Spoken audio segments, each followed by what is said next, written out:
Hi guys, welcome back to my YouTube channel. This is Sushmita Pathak. कैसे हैं आप सब? होप सो आप सब बहुत बढ़िया होंगे। सो गाइज, आज जो है मैं एक बहुत ही इंटरेस्टिंग वीडियो बनाने जा रही हूँ बिकॉज जो आज की वीडियो मुझे खुद बहुत पसंद थी एंड मैं बहुत स्टार्टिंग से वेट कर रही थी कि जब इसका एक परफेक्ट टाइम आएगा तब हम इसको बनाएंगे। सो जो आज का टॉपिक है वो तो आप जानते ही हो कि जेंडर प्रिडिक्शन से लेकर के है। तो जेंडर प्रिडिक्शन हम क्यों करने वाले, पहले तो हम ये बताते हैं। ये हम एक फ़न पार्ट है जो कि हम करने वाले हैं। वैसे भी आपको भी पता है कि इस चीज़ को क्लियरली डॉक्टर ही बता सकते हैं, वो भी अल्ट्रासाउंड बता सकते हैं। इस तरीके से प्रोडिक्शन से कुछ नहीं होता। बट ऐसा होता है ना कि हमारे पुराने टाइम में ऐसा होता था ना कि मेरी दादी नानी होती थी, वो कुछ चीज़ें प्रिडिक्ट करती थी और वो चीज़ सही भी होती थी। ऐसा नहीं, बहुत सारे केस में बहुत चीज़ें सही भी होती थी। सो हम भी कुछ ऐसे ही स्केल पे ऐसे ही पैरामीटर को जो है देखेंगे और उसके अकॉर्डिंग प्रिडिक्ट करेंगे कि मेरा आने वाला जो भी बेबी है, अब बेबी गर्ल है या बॉय क्या है, ये चीज़ हम प्रिडिक्शन करने वाले हैं। और सो हम काउंट नहीं करेंगे, हम एकदम एंड में काउंट करके मैं आपको बताऊंगी कि फाइनली बेबी बॉय के लिए ज़्यादा वोट्स हैं या फिर बेबी गर्ल के लिए है। ओके, सो ज़्यादा बातें नहीं करते हैं और वीडियो में आगे बढ़ते हैं। वीडियो में आगे बढ़ने से पहले अगर अभी तक आपने मेरे चैनल को सब्सक्राइब नहीं किया तो फटाफट से कर लीजिए। तो सबसे पहले हम बात करते हैं अल्ट्रासाउंड्स की, जो कि हम जब भी जिस मन से मैंने करवाना शुरू किया, क्योंकि मैं भी पढ़ती थी तो मुझे भी बड़ा इंटरेस्ट आता था जानने में, कि बहुत क्यूरियस होती थी कि क्या चीज़ें हो सकती हैं और क्या सच में जो ये प्रिडिक्ट करते वो चीज़ सही होती हैं। तो सबसे पहली चीज़ आती है हार्ट बीट। तो जो सबसे पहली चीज़ मैंने हार्ट बीट इसलिए उठाई क्योंकि मैं खुद जो है पिछले 6-7 मंथ से जो है ये चीज़ें देखते आ रही हूँ। एंड जब भी मेरा अल्ट्रासाउंड हुआ या फिर डॉक्टर के पास जाती हूँ, वो जो भी हार्ट बीट बताती हैं, जो भी हार्ट रेट बताती हैं, वो मैं काउंट करती हूँ, उसको मैं देखती हूँ कि क्या है कम क्या ज़्यादा। तो चलिए बात करते हैं कि क्या कहा जाता है। मान्यता ये है कि अगर बेबी की जो हार्ट बीट है वो 140 से ऊपर होता है तो बेबी गर्ल होती है एंड 140 से नीचे होता है तो बेबी बॉय होते हैं। मतलब तो अगर अपने केस में बताऊँ तो स्टार्टिंग में जो मेरा था एकदम फर्स्ट गया, फर्स्ट का तो मतलब बोलूँगी नहीं क्योंकि वो 100 से कम था। सेकेंड टाइम जब मैंने करवाया था तब मेरा जो है 160 समथिंग आया था, 162, 64 ऐसे आया था, ठीक है। देन उसके बाद 2 से 3 बार जब मैंने और दिखाया तो चेंजेस और हुए। फिर एक बार 154 हुआ और हाँ, एक बार जो है मेरा 146 भी हुआ है और एक बार आई थिंक 138 हुआ है। तो इस तरीके के छोटे छोटे जो अल्ट्रासाउंड के मतलब बोल सकते हैं ना कि हार्ट बीट है, वो मैंने देखे। एंड मुझे ऐसा लगता है कि ये थोड़ा सा मिथ मेरे में जो है एप्लीकेबल नहीं हो पा रहा है। बट ओवरऑल देखा जाए तो 160 के मतलब 140 के अबव ज़्यादा रहा है और नीचे कम रहा है। नीचे एक बार आया है और अभी दोबारा से जो अल्ट्रासाउंड हुआ इसमें भी आया है ऐसे ही कुछ 140 से कम। तो बाकी देखते, बट अगर देखा जाए ओवरऑल जो सबसे ज़्यादा रहा है वो 140 से ज़्यादा रहा है। तो दैट्स वाई इसको मैं बोलूँगी कि इस मामले में बेबी गर्ल हो सकती है। नेक्स्ट आता है मॉर्निंग सिकनेस, जो कि स्टार्टिंग से ही लोगों को होती है और ये बहुत बड़ा मतलब मुझे ऐसा मिथ लगता है क्योंकि सबके केस ना अलग अलग होते हैं। किसी को जो है बहुत ज़्यादा मॉर्निंग सिकनेस, वॉमिटिंग बहुत कुछ होता है, किसी किसी को कुछ भी नहीं होता है। सो एक अगर प्रैक्टिकल बात करूँ तो उसका रीज़न ये होता है कि सभी के हार्मोन्स अलग अलग होते हैं, सबकी प्रॉब्लम्स अलग अलग होती हैं, इसलिए सिचुएशंस भी उनकी अलग अलग होती हैं। सो मेरे केस में अगर बोला जाए तो मेरे को ना तो मॉर्निंग सिकनेस हुआ, ना तो मुझे कोई वीकनेस हुआ, ना तो मुझे कोई ऐसा लाइक बहुत सोना आ रहा हो या फिर बहुत ज़्यादा वॉमिटिंग हो रही, तो मुझे ऐसा कुछ भी नहीं हुआ है। तो अगर ओवरऑल देखा जाए तो मॉर्निंग सिकनेस के नाम पे तो मेरे को कभी भी ऐसा नहीं हुआ है। सो इस केस में बोलते हैं कि अगर मॉर्निंग सिकनेस होता है आपको जो है तो फिर बेटी होती है और नहीं होता है तो बेटा। तो इस केस में अगर देखा जाए तो बॉय के लिए जाता है वोट। नेक्स्ट बोलते हैं कि क्रेविंग्स को लेकर के कि अगर लड़की को लाइक अगर आपको मीठा खाने का मन है तो आपको बेबी गर्ल होगी और अगर तीखा खाने का मन है तो बेबी बॉय होगी। तो ओवरऑल अगर देखा जाए तो मुझे तीखा खाने का ज़्यादा रहा है शुरू से, और मुझे शुरू से ही मीठा बहुत पसंद नहीं था। तो अगर ओवरऑल देखा जाए तो मतलब मेरी ड्यूरिंग प्रेगनेंसी में भी मेरी कोई बहुत ज़्यादा चीज़ नहीं है टेस्ट वगैरह में भी। तो मैंने पूरा टाइम जो है तीखी ही चीज़ें खाई है, मीठे की कभी भी मेरे को क्रेविंग नहीं। 1-2 बार स्टार्टिंग में हुई थी, जब मन नहीं अच्छा रहता तो मैंने हलवा वगैरह बना के खाया है। तो इस मामले में अगर देखा जाए तो बॉय के लिए जाता है एक वो। नेक्स्ट आता है हार्ट बर्न को लेकर के, बिकॉज ऐसा कई लोगों के साथ होता है कि स्टार्टिंग से ही उनको बहुत ज़्यादा यहाँ पे जलन होती है गले में। तो अगर मेरा देखा जाए ओवरऑल तो मुझे बहुत ज़्यादा नहीं रहा है, बहुत रेयर रहा है। एंड ये इसका पीछे ना कुछ रीज़न होता है, दैट इज़ गैस्ट्रिक इशूज़ होते हैं एक्चुअली। बट जो पुराने टाइम पे कहा जाता था कि अगर लड़कियां होती हैं पेट में तो हार्ट बर्न बहुत ज़्यादा होता है, यानी कि आपको बहुत ज़्यादा जलन होती है, फिर हमेशा आपको लगता है कुछ जल रहा है। और जब लड़का होता है तो आपको हार्ट बर्न नहीं होता। तो मेरे को गिनती के 2-3 बार हुआ है जब गैस्ट्रिक इशूज़ कभी हुए हैं तभी हुआ है ऐसा। और 1-2 बार हुआ ही है, उसमें मैंने जो है गैस की दवा खाई है तो उसके बाद वो चीज़ सही हो गई। तो इस मामले में भी बोलूँ तो अगर बॉय को ही जाता है ये चीज़। नेक्स्ट कहा जाता है कि जो आपका बेली बटन से, जो कि एक आपने वर्ड सुना होगा दैट इज़ लीनिया नाइग्रा। तो ये क्या होता है कि आपके बेली बटन पे जो है लाइक जो आपका निबल होता है उसके नीचे से एक लाइन स्टार्ट होती है। किसी किसी को जस्ट जो है निबल के नीचे होता है खाली, और किसी किसी को लाइक चेस्ट से लेकर के नीचे तक होता है पूरा ओवर एक लाइन, एक टोटल एक सीधी लाइन होती है, ठीक है। तो सबका जो फैक्ट है ना वो अलग अलग है, बट इसके पीछे मैं एक रीज़न बताना चाहूँगी, उसके बाद मैं बताऊँगी कि मेरे साथ क्या चीज़ें हैं। मैंने किसी डॉक्टर का देखा था कि इसके पीछे एक रीज़न होता है होने के कि जो एक हार्मोन होता है दैट इज़ मेलेनिन हार्मोन होता है, जो कि आपकी स्किन को दिखाता है कि ब्लैक अगर आपकी स्किन हो रही तो वो इसलिए होती है क्योंकि आपकी जो बॉडी में लाइक ये हार्मोन है ये अगर ज़्यादा होता है तो आपकी बॉडी जो है लगातार ब्लैक होती जाएगी। आप देखोगे कई लोगों का चेहरा जो है बहुत ज़्यादा जो है इसमें डल हो जाता है या फिर स्किन बहुत ज़्यादा काली पड़नी शुरू हो जाती है, तो उसके पीछे जो रीज़न होता है वो होता है ये हार्मोन। सो मेलेनिन हार्मोन का जो बहुत बड़ा रोल होता है, और जैसे ही आपकी प्रेगनेंसी खत्म होती है धीरे धीरे आपका सारा कलर वगैरह सही हो जाता है, यानी कि आपकी अगर हार्मोन्स कंट्रोल में आ जाते हैं तो सब कुछ सही हो जाता है। तो मैंने जो पढ़ा डॉक्टर का कहना था कि लाइक जो ये बेली बटन पे जो लाइंस बनती हैं किसी किसी को बहुत हल्की बनती है, किसी किसी को बहुत डार्क होती है, किसी किसी को लाइक बेली बटन के नीचे होता है, किसी किसी को पूरा होता है। तो उसके पीछे एक रीज़न उन्होंने बताया था कि लाइक अगर बेबी का स्टार्टिंग से ही पोजीशन ऊपर से है, यानी कि बच्चा शुरू से ही ऊपर की तरफ है, तो जो आपका जो लाइन बनता है ये लाइन बनेगा क्योंकि आपकी जो स्किन है ना वो स्टिच होती है। जब आपकी स्किन जो है स्टिच होगी तो ऑब्वियसली वो जो फटेगा तो एक लाइन जैसा जो है बन जाता है।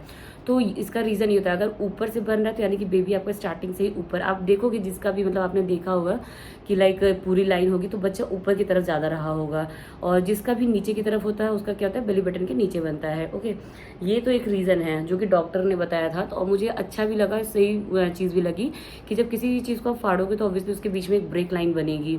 सो दैट यही रीज़न होता है कि लीना नायग्रा का जो रीज़न होता है वो यही होता है बनने का। और ये डार्क होता है लाइट होता है वो मैंने आपको बता दिया क्योंकि वो मेलेनिन हार्मोन की वजह से डार्क और लाइट होता है, जैसे आपके शरीर में जितना हार्मोन होगा ये, ठीक है। अभी इस केस में अगर देखा जाए तो बोला जाता है कि अगर बेली बटन के नीचे है तो लड़की होती है, और बेली बटन के ऊपर से यानी कि यहाँ चेस्ट से लेकर के नीचे तक अगर है ओवरऑल और स्ट्रेट लाइन है तो लड़का होता है, ठीक है। मेरे केस में जो है वो है कि जो है मेरा बेली बटन के नीचे ही काली लाइन बनी है, ऊपर की तरफ बहुत हल्की सी जा रही है बट मैं बहुत ज़्यादा नहीं कह सकती उस चीज़ को। और मेरे केस में एक चीज़ और मैं बताऊंगी, इसके पीछे रीज़न जो था जो मैंने डॉक्टर को बताया वो एकदम एप्लीकेबल होता है क्योंकि मेरे को स्टार्टिंग से जो बेबी का मूवमेंट स्टार्ट हुआ था which is in 5th month के एंड में हुआ था, मेरे को फील हुआ था। तो वो ना मुझे को शुरू से ही जो है एकदम लोअर पोर्शन की तरफ में फील हुआ है। फिर मैंने अल्ट्रासाउंड में डॉक्टर से पूछा तो उन्होंने बोला कि हाँ आपका बेबी शुरू से ही नीचे है, बट मेरा प्लेसेंटा वाला केस नहीं था, कोई इशू नहीं था मेरे प्रेगनेंसी में। सिर्फ ये था कि बच्चा शुरू से ही नीचे की तरफ था एंड थैंकफुली अभी भी नीचे की तरफ है। तो ऐसा बोलते हैं कि चांसेस होता है कि अगर कोई दिक्कत नहीं हुई, बच्चा अब उल्टा नहीं हो गया, कोई दिक्कत नहीं होगी तो नॉर्मल डिलीवरी के चांसेस होते हैं, ठीक है। तो आप कभी किसी से भी पूछोगे ना उसका पूछना कि आपका बेबी का मूवमेंट आपको कहाँ ज़्यादा फील होता है। अगर ऊपर की तरफ ज़्यादा फील हो रहा है दैट मीन्स बेबी ऊपर की तरफ है और आप देखो कि वो लाइन एकदम स्ट्रेट बनी होगी। सो ये रीज़न था, बट अगर इस केस में देखा जाए तो इसमें बेबी गर्ल को वोट जाता है। नेक्स्ट आता है कि आपकी हेयर की ग्रोथ या फिर आपके बालों की चमक से रिलेटेड होता है या नेल्स की चमक से रिलेटेड होता है। तो बोलते हैं कि अगर बेबी गर्ल होगी तो वो माँ की जो सुंदरता होती है उसको चुरा लेती है, यानी कि सारी सुंदरता खुद ले लेती है। तो उसकी वजह से कहते हैं माँ के बहुत ज़्यादा हेयर फॉल होता है एंड उनका बाल बहुत ख़राब हो जाता है और नेल्स वगैरह भी ख़राब हो जाते हैं, ठीक है। अगर मेरे केस में देखा जाए ना लाइक बिफोर प्रेगनेंसी मेरे हेयर फॉल हो रहे थे, झूठ नहीं बोलूँगी, हो रहे थे, बहुत ज़्यादा नहीं होते बट हो रहे थे। बट बिटवीन प्रेगनेंसी अगर मैं सच्चाई बताऊँ, मैं ये नहीं कहूँगी मेरे हेयर ग्रोथ बहुत ज़्यादा हुए, बट मेरे बाल टूटने बिल्कुल बंद हो गए थे। मैं इसका एक रीज़न ये भी दे सकती हूँ कि हम इस टाइम पे बहुत अच्छा खाना खा रहे हैं, ठीक है। मैं बहुत सारा प्रोटीन ले रही हूँ, फाइबर ले रही हूँ, कैल्शियम ले रही हूँ, सब कुछ ले रही हूँ, तो ऑब्वियसली उसकी वजह से स्किन वगैरह सब कुछ अच्छी हो जाएगी। बट ऐसे बहुत सारे लोग हैं जो कि लेते हैं बट उनके केस में नहीं होता है। तो अगर इस मिथ के अकॉर्डिंग देखूँ तो मेरा सब कुछ बहुत बेटर रहा है, नेल्स वगैरह का भी ग्रोथ वगैरह सब कुछ बहुत अच्छा रहा है।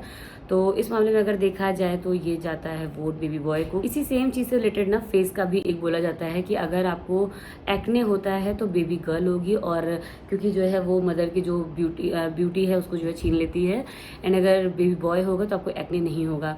मेरे केस में थोड़ा सा ना मिला जुला चीज़ है, ठीक है। एकदम स्टार्टिंग में मेरे साथ क्या हुआ था, क्योंकि मैंने स्टार्टिंग से सुना था कि आपको लेफ्ट पोजीशन में सोना चाहिए, उसके पीछे क्या रीज़न वो मैं आपको आगे बताऊंगी। और इस चक्कर में मैंने जब मेरा सेकंड मंथ ही चल रहा था मैंने तभी से सारी चीज़ें ट्राई कर ली थी, क्योंकि अगर आप स्टार्टिंग से कोई चीज़ को फॉलो करते हो ना तो आप उसके यूज टू हो जाते हो। तो मैंने इसीलिए सेकेंड मंथ से ही लेफ्ट साइड में जो है सोना स्टार्ट कर दिया था। और उसकी वजह से क्या होता था, मैं हमसे जब भी सोती थी ना तो मेरी आदत थी कि हाथ को मैं यहाँ रख के सोती थी, क्योंकि सर पर रख के नहीं सोना चाहिए, तो मैं हमेशा ऐसे रखती थी। ऐसे रखने की वजह से क्या होता था, ब्लड सर्कुलेशन अच्छे से नहीं होता था, जिसकी वजह से से मुझे हमेशा एक दाना निकलता था, मतलब सिर्फ एक छोटा सा यहाँ पे निकलता था, वही ख़त्म हो जाता था, अगले दिन फिर होता था, फिर ख़त्म हो जाता था, ऐसा हो रहा था। देन मैंने अपने डॉक्टर को भी दिखाया, उन्होंने बोला अगर और ज़्यादा होता तो मैं समझती कि हाँ चलो ठीक है आपको प्रेगनेंसी की वजह से हो रहा है। देन मैंने अपनी चीज़ें एक्सप्लेन की कि मैम मैं इस तरीके से कर, तो उन्होंने बोला कि हाँ वो ब्लड सर्कुलेशन जब रुक जाता है तो दाने वगैरह इस तरीके की चीज़ें होती हैं। तो मेरे केस में ये था कि मेरे को सिर्फ आई थिंक सेकेंड मंथ या थर्ड मंथ तक ही ये चीज़ें प्रॉब्लम रही हैं। मैंने कई बार इंस्टाग्राम पे स्टोरी भी लगाई है कि लाइक एक पिंपल्स आ गए हैं इस तरीके से दिखा करके, क्योंकि टच वुड अभी तक मेरे को जल्दी कभी भी पिंपल्स वगैरह नहीं आते, तो जो होता तो ना टेंशन हो जाती है। तो इस केस में अगर देखा जाए तो नहीं रहा है, ओवरऑल नहीं ही रहा है, क्योंकि बाकी के जितने मंथ्स गए उसमें तो मेरे को एक सिंगल दाना नहीं निकला। ये जो निकला हुआ है ये एक्चुअली प्रेगनेंसी के बहुत पहले निकला था, एंड मुझे इसको डॉक्टर को भी दिखाना है कि प्रेगनेंसी की वजह से बिल्कुल भी नहीं है। और तो इस केस में अगर देखा जाए तो मेरे को एक्ने वगैरह नहीं हुए हैं, तो इस मामले में जो ये वोट जाएगा ये भी जाएगा बॉय को। नेक्स्ट आता है कि जो आपका बेबी बम्प है वो उसका शेप को लेकर के आता है। बोलते हैं कि अगर लाइक आपका जो बेबी जो बम्प का जो शेप है वो अगर मतलब गोल गोल है एंड ऊपर की तरफ से ऐसे उठ करके आता है तो वो बेबी गर्ल होती है, एंड नीचे की तरफ होता है ओवल शेप में होता है तो बेबी बॉय होता है। सच बताऊँ टू बी फ्रैंक, जब से मेरी प्रेगनेंसी स्टार्ट हुई मैं अभी तक अपना शेप ही नहीं समझ पाई हूँ। एंड मैं कोई अपनी साइड की कोई पिक लगाऊंगी यार, आप लोग ही बताना क्या है। बट ओवरऑल मुझे कहीं से भी ये उठा हुआ तो नहीं लग रहा, बट नीचे भी नहीं लगता है, ऐसा लगता है ऐसे यूँ हल्का से उठा है और पूरा ऐसे फ्लैट हो गया। तो आई डोंट नो कि मेरा क्या है। तो इस मामले में तो इसको मैं काउंट ही नहीं करूँगी, क्योंकि मैं खुद कन्फ्यूज हूँ कि लाइक गोल शेप में है या किस शेप में है। तो आप ही लोग बताना, और इसको हम जो है काउंट करेंगे।